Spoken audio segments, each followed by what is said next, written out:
Hello. Yes. You mean what's next in terms of the terrorism? Well, let me warn you about the next phase of terrorism, and it's in the book as well. What we're seeing now is that law enforcement globally has actually succeeded in breaking down the old groups, Al-Qaeda, Jamaat Islamiyah, a lot of their affiliated groups globally. The group that is now most virulent is Al-Qaeda in the Arabian Peninsula. They continue with plots against the United States. And here's the thing that's scary. One of the jihadists arrested in the Philippines in March of this year is a man named Khalil Pareha. He was in touch with AQAP on Facebook. And he uploaded videos of himself in a mask, exhorting Muslims globally to join the jihad here in the Philippines. The battle now is moving to the internet, and that is what we need to look at. It's not just the internet, it's social media. Social media has the capacity to take, let me give you an example, and you'll find many more in the book, but the son of Abu Bakr Bashir. Abu Bakr Bashir is the emir of Jamaat Islamiyah. In 2008, he created a new group called Jama'at Ansharut Tawheed. Essentially JI with a different name, just like the Pakistani groups changed their names. Abu Bakr Bashir's son created a website pretending to be a news website. It has a Facebook page of roughly 54,000 followers. When you have 54,000 followers, ComScore, which is a US-based group, says that your reach is up to 86% more than the number of Facebook likes you have. So that reach goes to millions. And now, Abu Bakr Bashir's son, who has the same radical ideology, can sit in his room and reach millions of people. That is the danger ahead. And I just want to also recognize Secretary Ricky Carandang, who is in the back, who also, with us, lived through this 10 days.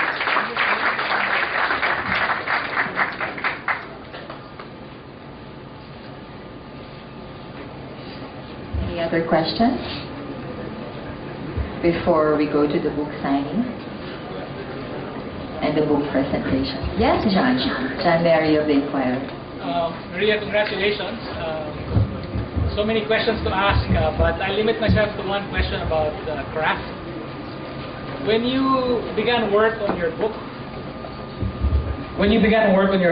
were you intending to write a work of analysis and then change your mind? Structure, because the real impetus for writing the book, it's funny, probably like Jim, you want to try to understand how the terror networks evolve.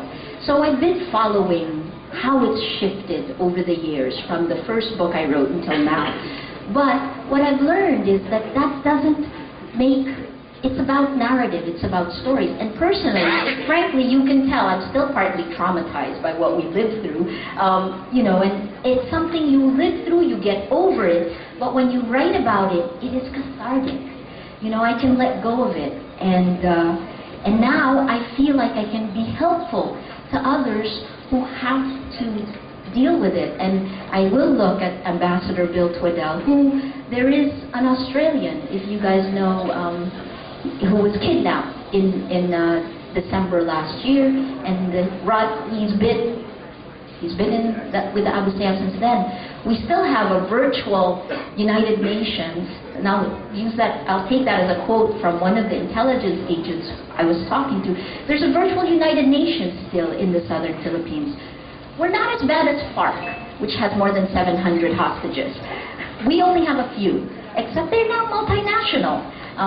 And it is a cottage industry. And the thing that's scary is it was Ressa's kidnapping that actually began to turn this tide.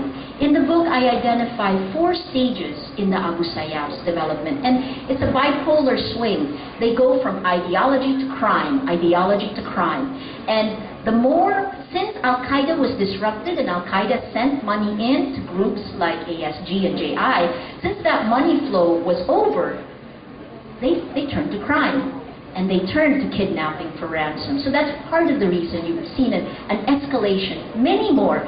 It's more and more of less and less. If you look at the attacks in the region, since 2005, even in Indonesia, in 2010 last year, 2010, you actually saw book bombs happening in Indonesia.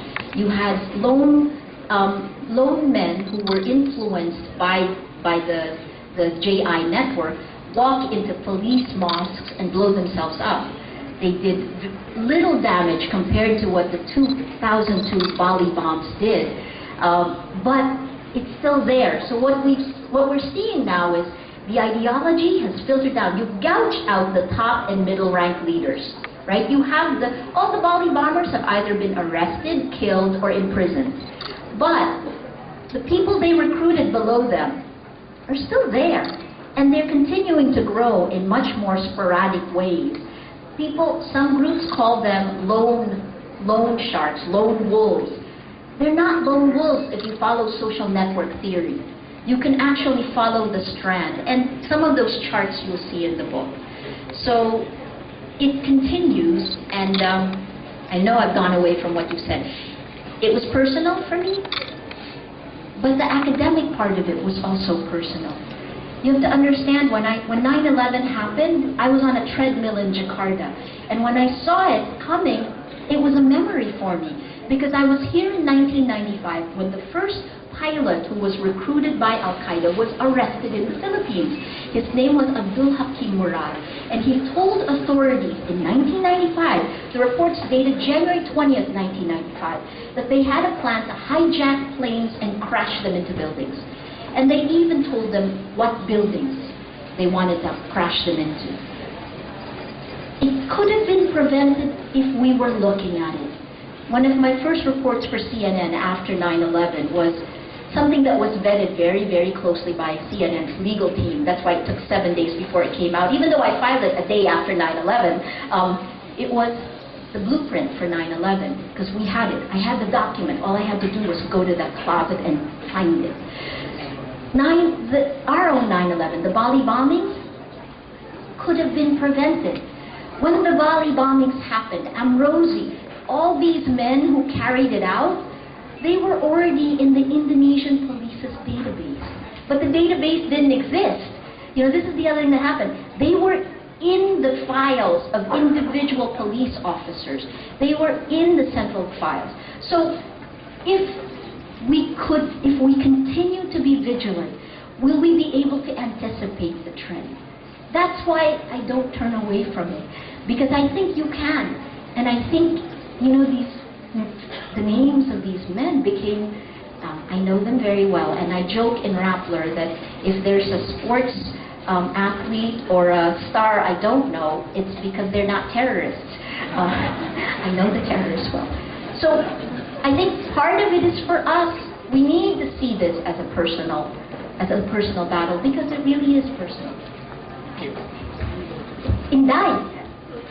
Hi Maria, you just talked about social media, how great it is, Rappler for one, but also how dangerous it can be, and yeah, strange people on Facebook these days. So how do governments balance this? You know, you don't want to clamp down on social media because, let's just say, it's a force for good, and yet you've got all these evil people who are also spreading it. How do you balance your attempts to neutralize the evil ones and yet not sink all the good ones along with them? It's a really, really tough question for governments. And the man I asked about that specifically is Indonesia's president, Bambang Yudhoyono, because he's been targeted 3 times. Most recently in 2009, there was a plot that was already in motion. The suicide bomber was there. The car and explosives were there. He was specifically targeted. He doesn't want to clamp down, because you cannot give up the gains of democracy in order to fight the terrorists, because the minute you do, then the terrorists have won. But here's where we need to do better. And part of the reason I also wrote the book was with all of the footnotes to where you can find the information, as I feel like governments can do a better job. Governments tend to want absolute control over everything, which means they cannot understand social media. You know, if you don't go into social media, you're never going to be able to control it. Social media is like Buddhism. You have to go with the flow.